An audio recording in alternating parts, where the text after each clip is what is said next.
राजस्थान विधानसभा उपचुनाव को लेकर कांग्रेस ने 3 नामों पर फाइनल मोहर लगा दी है, जबकि अभी तक 4 नामों पर बताया जा रहा है कि 2-2 नामों के पैनल हैं जिन पर विचार विमर्श किया जा रहा है, मंथन चल रहा है और कहीं पर भी पार्टी के अंदर बगावती सुर नहीं देखने को मिले। इसको लेकर भी पार्टी पहले से ही प्रयास कर रही है। चूँकि नामांकन की आखिरी तारीख 25 अक्टूबर है, ऐसे में अब सिर्फ 2 दिन का समय बचा है। ऐसे में कयास लगाए जा रहे हैं कि आज उन 4 नामों पर भी पार्टी मंथन कर देर शाम तक हो सकता है कि आज प्रत्याशियों की सूची जारी कर दे।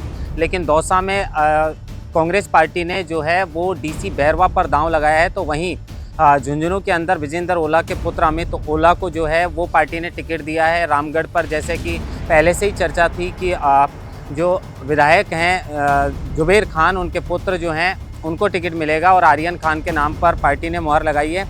ऐसे में 7 विधानसभा सीटों पर कांग्रेस पार्टी ने 3 सीटों पर अपने उम्मीदवारों की घोषणा कर दी है, फाइनल मोहर भी लगा दी है। लेकिन अभी तक 4 सीटों पर पार्टी के अंदर मंथन चल रहा है। तो वहीं नरेश मीणा को लेकर भी अभी तक सस्पेंस बरकरार है, क्योंकि नरेश मीणा पत्रिका गेट पर अपने जो कार्यकर्ता हैं उनके साथ आकर शक्ति प्रदर्शन दिखाते हुए ये मैसेज देने का कहीं ना कहीं प्रयास कर रहे थे, क्योंकि उन्होंने विधानसभा चुनाव के अंदर भी टिकट मांगा था, लोकसभा चुनाव के अंदर भी पार्टी से टिकट मांगा था।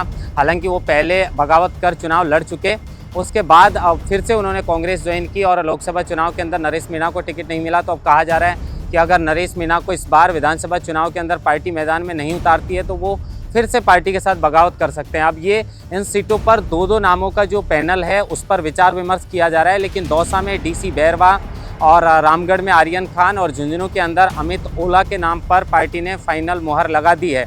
ऐसे में अब 25 अक्टूबर जो है वो नामांकन की आखिरी तारीख है, तो हो सकता है वैसे तो आज दिन में भी जो है वो कांग्रेस की अंतिम जो सूची है 4 नामों की वो आ सकती है।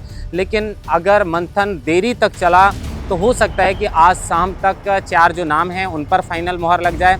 दौसा में डीसी बैरवा को टिकट देकर कांग्रेस पार्टी ने चौंका दिया। कयास ऐसे लगा रहे थे कि गजराज खटाना को टिकट मिलेगा, मुरारीलाल मीणा और सचिन पायलट आखिर किसको टिकट दिलाने में कामयाब होंगे। लेकिन डीसी बैरवा का जैसे ही नाम आया, कार्यकर्ताओं में खुशी की लहर जो है वो दौड़ने लगी है और लगातार अब डीसी बैरवा जो है वो क्षेत्र में उतर गए हैं। सामने किरोलाल मीणा के भाई जगमोहन मीणा मैदान में है। ऐसे में दौसा की सीट पर जो मुकाबला है वो बड़ा रोचक मुकाबला देखने को मिलेगा, क्योंकि एक पार्टी ने एसटी तो दूसरी पार्टी ने एससी के कैंडिडेट पर दांव खेला है। हमेशा दौसा की जो सीट है वो कांग्रेस का गढ़ रही है। मुरारीलाल मीणा लगातार यहाँ से 10 वर्ष से चुनाव जीतते आ रहे हैं और इस बार पार्टी ने फिर एसटी कैंडिडेट की जगह जो है वो एससी कैंडिडेट पर भरोसा जताया है।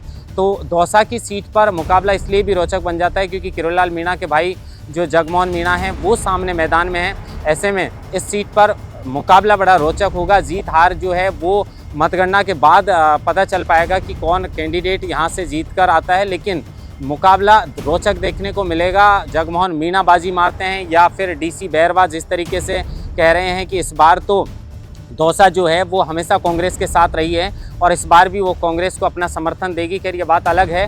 लेकिन पार्टी ने 3 नामों पर फाइनल मोहर लगा दी। लेकिन ये बात समझ में नहीं आती कि कांग्रेस चाहे वो लोकसभा चुनाव हो, विधानसभा चुनाव हो या फिर विधानसभा के उपचुनाव हो, प्रत्याशियों की सूची जारी करने में हमेशा देरी करती है। बीजेपी हमेशा जो है वो प्रत्याशी पहले मैदान में उतारकर एक बढ़त बना लेती है।